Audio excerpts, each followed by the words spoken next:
Boa noite, irmãos. Boa noite. A paz seja convosco. Amém.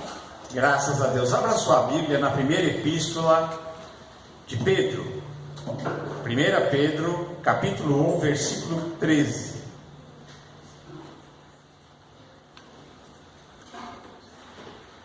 Graças a Deus. 1 Pedro, capítulo 1, versículo 13.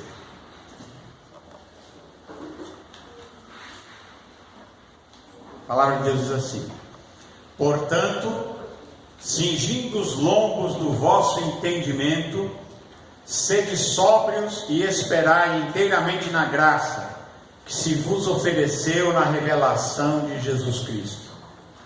Como filhos obedientes, não vos conformando com as concupiscências que antes havia na vossa ignorância, mas como é santo aquele que vos chamou, sede vós também santos em toda a vossa maneira de viver. Porque está escrito: sede santos, porque eu sou santo.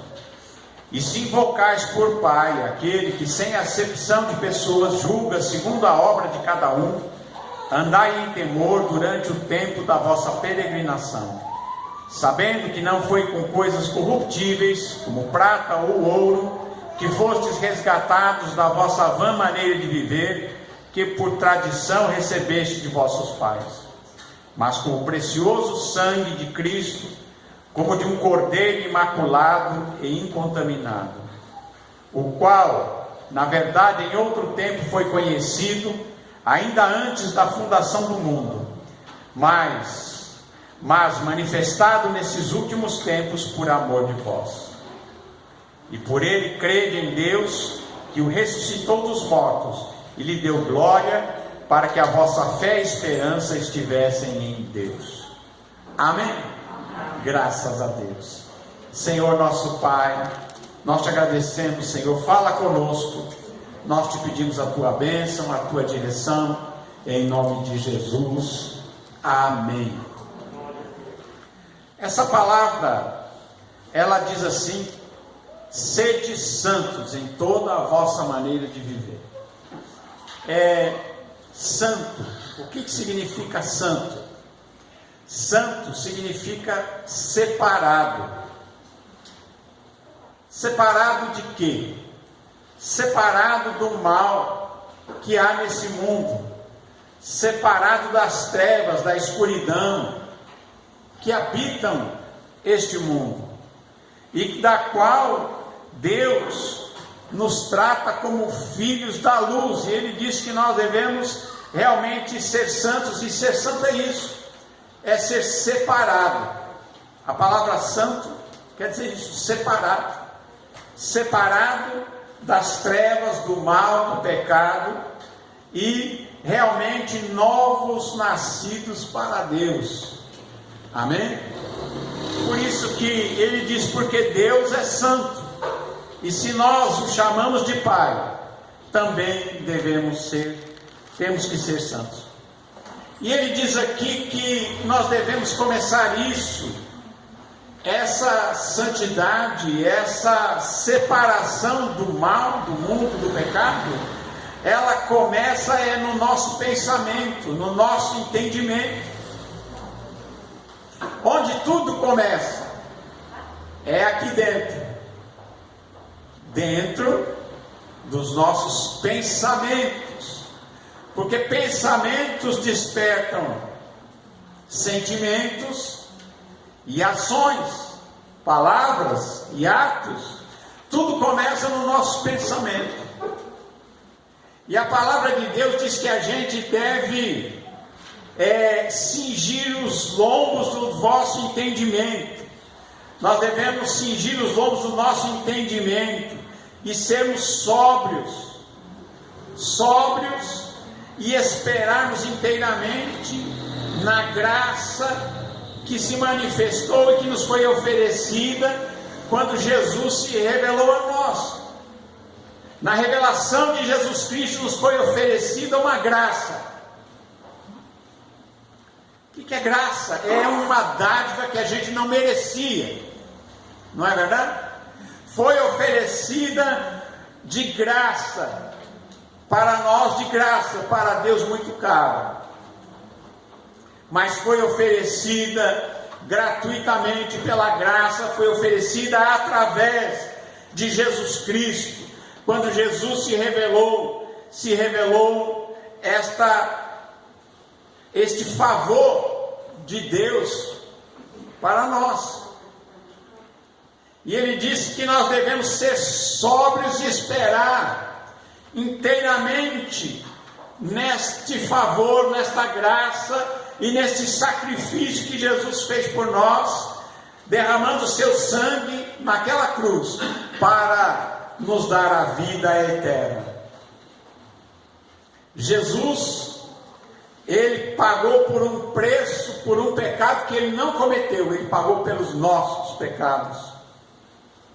Ele levou sobre si os nossos pecados e as nossas dores, e o castigo que nos traz a paz estava sobre ele, e pelas suas pisaduras fomos sarados. Irmãos, o Evangelho, a mensagem do Senhor Jesus, ela é uma coisa maravilhosa, ela traz salvação àqueles que a ouvem. Hoje em dia a gente vê muita coisa que não é Evangelho. Infelizmente, muita gente quer se arvorar a ser ministro de Cristo ou ministrar a palavra de Deus, mas se afastaram da simplicidade do Evangelho, porque o Evangelho de Cristo ele é simples e ele é imutável e ele trata da salvação da alma das pessoas.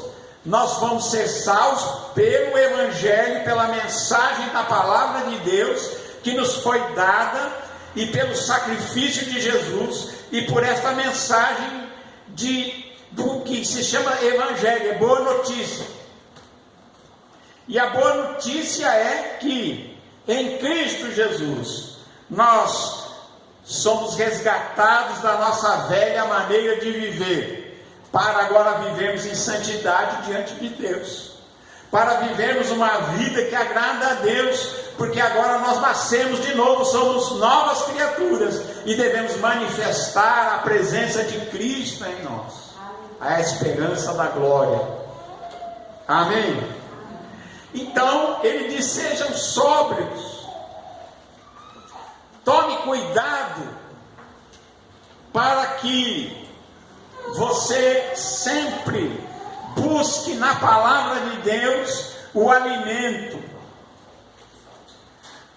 Leia esse Novo Testamento muitas vezes, leia até você compreender Jesus. Depois que você tiver compreendido muito bem Jesus, o Evangelho, a mensagem da salvação através do Senhor Jesus, então aí você pode ler o Velho Testamento, agora tendo Jesus como a chave de interpretação das Escrituras. Jesus disse: examinai as Escrituras, porque elas testificam de mim. E então você vai ver Jesus em todas as Escrituras. Você vai ver que já ele era anunciado nos outros livros da Bíblia. E você vai entender os significados e as mensagens contidas ali também no Velho Testamento. Mas primeiro, dedique-se a conhecer o Novo Testamento, até que Jesus esteja formado em você, como diz o apóstolo, até que Jesus seja gerado em vós. Amém? Porque Jesus, ele deixou uma mensagem que não pode ser alterada. Nós não estamos aqui para ouvir mensagens de autoajuda, não é verdade? Não estamos aqui para ouvir uma mensagem de coaching, não é? Tem um lugar disso, amém? E existe um lugar, eu poderia trazer aqui e falar, nós vamos fazer coaching hoje. Mas aí não ia estar falando do Evangelho, ia estar falando de outras coisas. Mas existe hoje em dia uma mistura. Existe uma mistura de mensagens, muitas vezes uma tendência ao judaísmo, uma tendência a religiões de outras matrizes, e você nunca sabe de onde é que veio certas coisas. Amém? Então, nós precisamos, e eu tenho dito isso a vocês, e eu realmente me preocupo que vocês tenham, que todos nós tenhamos um conhecimento de Jesus e da graça e da salvação e da mensagem, para que, se nós um dia ouvirmos uma coisa diferente, a gente possa rejeitar e dizer, isso não é Evangelho. Amém? Nós temos que ter essa maturidade, essa sobriedade, para reconhecer a voz de Jesus. Jesus disse, as minhas ovelhas ouvem a minha voz e me seguem, mas ele disse, mas não vão seguir os estranhos. Quando a voz é estranha e a mensagem é estranha, é uma mensagem alienígena ao Evangelho, nós não podemos, nós não devemos acatar, não devemos crer e devemos dizer, isso é mentira. E temos a coragem, porque quando alguém fala em nome de Deus, porque quando uma pessoa fala uma mentira, mas se ela fala em nome de Deus, tem gente que acha que tem que aceitar. Não tem. Se uma pessoa falar uma mentira em nome de Deus, ele é pior pecador do que o outro, porque ele está falando alguma coisa que Deus falou e Deus não falou, e Deus vai dizer, ai daquele que fala que eu falei, eu não falei. Está entendido? E o povo de Deus tem que ser sábio, mas para ser sábio tem que conhecer as Escrituras, tem que ler e conhecer e saber o que está escrito aqui, para, se alguém chegar, pode ser doutor, pode ser teólogo, pode ser o que for. E se tem uma coisa que é mais contraditória, é teólogo. Por quê? Porque tem teólogo que fala uma coisa, o outro teólogo já fala uma coisa totalmente avessa e diferente. E aí, se nós formos falar disso, nós teríamos que falar, olha, o teólogo A fala que é assim, o teólogo B fala que é assado, e aí você vai ter 10 opiniões a respeito do mesmo texto. E todos alegando que estudaram teologia, que sabem teologia e que são especialistas em divindade, especialistas em Deus. Mas como é que a gente se defende disso então? Conhecendo a Escritura. Não existe uma desculpa de você dizer assim, eu não sabia. Você tem que saber. Você tem que ler o Novo Testamento, gaste um tempo com isso. Leia 50 vezes, leia 100 vezes até entender. E aí, quando alguma coisa destoar, ainda que seja algo gostoso de ouvir, porque tem gente que às vezes tem comichão no ouvido e quer escutar o que quer ver, quer escutar. Entenderam? Tem gente que fica atrás, não sei de quê, que tipo de palavra quer ir buscar novidade. Irmãos, o que não falta são novidades no mundo evangélico. Está cheio de novidade para todo lado. E quem gosta de novidade, vai encontrar novidade. Mas o que nós temos a pregar aqui é este evangelho da verdade. E ele disse, seja sóbrio e espere inteiramente na graça que foi oferecida na revelação de Jesus Cristo. É a revelação de Jesus Cristo, é a palavra de Jesus Cristo, é o evangelho do Senhor Jesus, sem mistura. Essa palavra tem que ser pregada sem mistura. Amém? Dá para entender isso? Sem mistura. E diz aqui, como filhos obedientes, não vos conformando com as concupiscências que antes havia na vossa ignorância. Sede como filhos de Deus, obedientes a Deus. não vos conformando com as cobiças que antes de vocês conhecerem a Deus, vocês viviam como nós antes vivíamos numa situação difícil. Quando não conhecíamos a Deus, vivíamos em cobiças, e concupiscência e cobiça, é a mesma coisa. Havia antes, quando a gente não conhecia a Deus, mas agora conhecendo a Deus e sendo dele conhecidos, ele diz: seja santo. Seja santo. Eu já vi gente dizer assim: eu não sou santo não, então vai para o inferno. É assim. Quem não é santo é o quê? É perverso, é perdido. Não é assim. Mas quando nós fomos lavados e remidos pelo sangue de Jesus, o nosso pecado foi tirado. E você tem que saber que se você nasceu de novo, você recebeu Jesus como teu Senhor e Salvador, você é santo. Você tem que olhar para você no espelho e falar: está aqui um santo de Deus, uma santa de Deus. Amém? Graças a Deus. Seus pecados já foram apagados para que você tenha uma nova vida. Você nasce de novo, você é uma nova pessoa. Você agora tem outros impulsos, outras coisas. Mas como é santo aquele que vos chamou, sede vós também santos em toda a vossa maneira de viver. Toda maneira de viver. Amém? Porque está escrito, diz aqui a Escritura: sede santos, disse Deus, porque eu sou santo. E se você invoca e chama de Pai a Deus, né?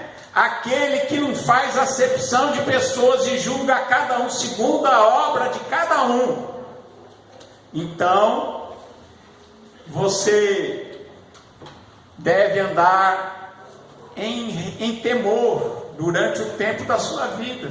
Tenha temor de Deus. Existe uma coisa hoje em dia que a gente não teme nada de Deus, né?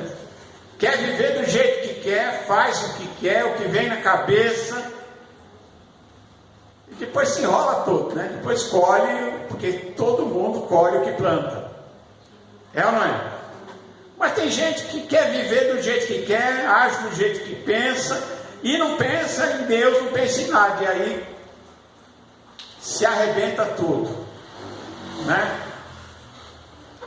E se você diz aqui: se invocais por Pai, aquele que sem acepção de pessoas julga segundo a obra de cada um, andai em temor durante o tempo da vossa peregrinação. O que é isso? Durante o tempo da nossa peregrinação é o tempo da nossa vida. Nós somos peregrinos aqui. Amém? A nossa vida verdadeira não é aqui. A nossa vida verdadeira não é nessa vida curta que nós vivemos aqui nesse mundo. Saiba que ela é curta. Amém? A vida é curta. Tem muita gente que acha que tudo que ele pode ter é aqui nessa vida. Não, existe a vida eterna. Por enquanto aqui nós somos só peregrinos, estamos de passagem andando aqui. Então quando você levantar de manhã, olhe bem aquele sol, diga: estou tendo a oportunidade de ver esse sol que está nascendo essa manhã. Quando chover, você vai dizer: graças a Deus que eu posso ver essa chuva que está caindo hoje. O dia que você der um vento, você vai assim: estou vendo isso que Deus está fazendo aqui nesse mundo. Amém?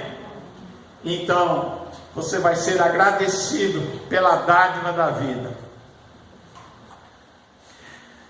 Por que isso? Sabendo, você tem que saber que você foi comprado, não foi com prata e com ouro, você foi resgatado. Houve um resgate pago. E esse resgate não foi pago com dinheiro, nem com ouro, nem com prata, nada disso. Mas você foi resgatado dessa maneira que é chamada aqui na Bíblia de vã, né? Que a gente por natureza vivia. Ele diz: mas não foi com ouro, nem prata, nem com dinheiro, mas foi com o sangue de Jesus, o sangue precioso que foi derramado por ele ali na cruz. Porque No princípio era o Verbo estava com Deus, o Verbo era Deus, e diz que o Verbo se fez carne. Deus se fez carne, porque o Verbo era Deus, e Deus era o Verbo. E se Ele se fez carne e veio aqui para fazer isso em nosso favor, Deus derramou seu sangue através do Senhor Jesus, através de Jesus, homem, porque Deus Espírito não pode derramar sangue, não é verdade? Mas através de Jesus, porque Jesus é Deus, através de Jesus, o homem, Deus derramou seu sangue por você.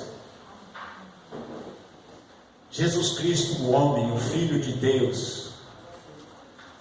Interessante que ele é Filho de Deus a partir dele ser gerado, né? Como homem, ele passa a ser filho. Filho não existia antes do nascimento de Jesus, homem. Eu te serei por pai, e tu me serás por filho. Você não vai achar a expressão filho antes. Não é verdade? Ele era o Verbo, a palavra, Deus. Mas ele se fez carne. E quando ele se faz carne, quando ele nasce nesse mundo, homem, aí você vê o Filho de Deus. E é crendo no Filho de Deus que nós temos a nossa salvação. Crendo em Jesus, o Filho, que nasceu em carne. Jesus veio em carne para salvar o pecador. Como disse Paulo, dos quais eu sou o principal. Paulo disse assim: eu sou o principal deles. Amém? Então foi com esse sangue precioso que você foi salvo, que você foi comprado, resgatado, para viver uma nova vida em Deus, para ter uma vida diferente. Amém? O qual Cordeiro, né? Na verdade foi conhecido ainda antes da fundação do mundo, mas foi manifestado a nós nesses últimos dias por amor a nós. Tem um texto que diz que ele foi, o Cordeiro foi morto antes da fundação do mundo. Ou seja, Deus já planejou a redenção do homem antes da fundação do mundo. Amém? Sangue derramado. Se nós formos falar, diz assim, faz 2000 e pouco, quase 2000 anos, né, que Jesus foi crucificado. Mas se você for olhar, a decisão de que isso seria feito ocorreu na eternidade, antes da fundação do mundo, para te salvar, para te dar a vida. Amém?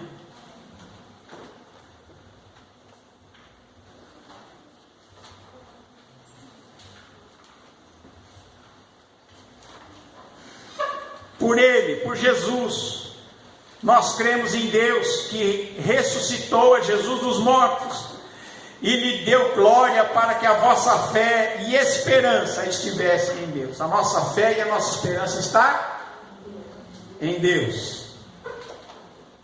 Nossa fé e esperança está em Deus. A nossa vida está escondida em Cristo, em Deus. É lá que está a nossa vida. Amém? Graças a Deus.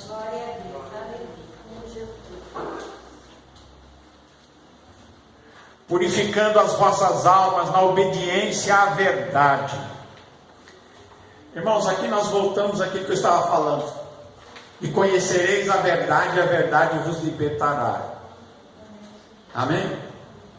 E conhecereis a verdade, disse Jesus, e a verdade vos libertará. O que é a verdade? É o Evangelho de Cristo, o Evangelho sem mistura, esse Evangelho da graça, da salvação, da transformação da nossa vida, do novo nascimento. É esta a palavra, sem mistura. Amém? Sem mistura. para que a vossa fé e a vossa esperança estejam em Deus. Para que a vossa fé e a vossa esperança estivessem em Deus, purificando as vossas almas na obediência à verdade. O Evangelho de Cristo é a verdade. Amém? O Evangelho de Cristo é uma mensagem libertadora. E de pregar o Evangelho a toda criatura, quem crer e for batizado será salvo, quem não crer será condenado. Então, o Evangelho, a verdade, ela deve ser pregada e ela liberta. E ela nos traz o que nós precisamos para a vida eterna, para vivermos eternamente. Né? Purificando as vossas almas na obediência à verdade, para o amor fraternal não fingido. Amai-vos ardentemente uns aos outros com o coração puro. E diz mais: sendo de novo gerados, não da semente corruptível. A palavra de Deus é a semente que foi plantada no seu coração. Jesus disse, lembram da parábola do semeador? E saiu o semeador a semear. Ele perguntava: mas que semente é essa? Ele disse: a semente é a palavra de Deus semeada nos vossos corações. Amém? Então, essa palavra verdadeira, e o Evangelho deve ser pregado com verdade, deve ser pregado verdadeiramente o que está escrito e a vontade de Deus e o que está revelado aqui na Escritura, para que nós alcancemos. Ele diz que nós fomos gerados, a palavra de Deus nos gera, ela é uma semente que é incorruptível. Nós não fomos gerados de uma semente corruptível, mas de uma semente incorruptível, que é a palavra de Deus viva e que permanece para sempre. A palavra de Deus vai permanecer para sempre. As invenções humanas, essas coisas que a gente vê por aí, que o pessoal gosta de ir atrás, porque acha bonitinho, bacana, isso tudo perece. Amém? Nós não estamos aqui para brincar de igreja. Não estamos aqui brincando de igreja. Não estamos aqui brincando de coisas espirituais. Mas nós estamos aqui nos expondo à palavra de Deus viva e eterna, e que é poderosa para entrar em nós e fazer germinar dentro de nós a vida eterna, a imortalidade. É isso, vida eterna. E quando a palavra de Deus é semeada dentro do nosso coração, essa palavra verdadeira, original, ela produz vida, e ela produz esperança, e nós não temos medo. Perdemos o medo até da morte. Perdemos a morte de viver e a morte de morrer também. Por quê? Perdemos o medo da morte e o medo da vida, porque nós temos essa semente que gera em nós algo que salta para a vida eterna. Esta semente incorruptível, viva e que permanece para sempre. Porque toda a carne é como a erva, e toda a glória do homem como a flor da erva. Secou-se a erva, caiu-se a sua flor. Todo mundo é como a erva. Eu sou, você também. Todos nós, que nem a plantinha. Que nem a plantinha. Né? Toda a carne é como a erva, e toda a glória do homem como a flor da erva. Seca-se a erva, cai a sua flor, mas a palavra do Senhor, ela permanece para sempre. E é esta palavra que entre vós está sendo pregada, está sendo evangelizada. É uma palavra que não tem mistura, uma palavra que não tem subterfúgios, que não tem interesses outros a não ser comunicar esta graça, essa salvação e esta eternidade àqueles que ouvem. Amém? É por isso que eu disse, a gente não está aqui brincando de fazer igrejinha. Amém, irmãos? E aí, graças a Deus. Amém? Eu vou encerrar aqui. Poderia continuar, né? Tem bastante coisa, mas nós vamos celebrar a Santa Ceia. Amém? Graças a Deus. Que Deus abençoe a você e a todos, em nome de Jesus. Amém.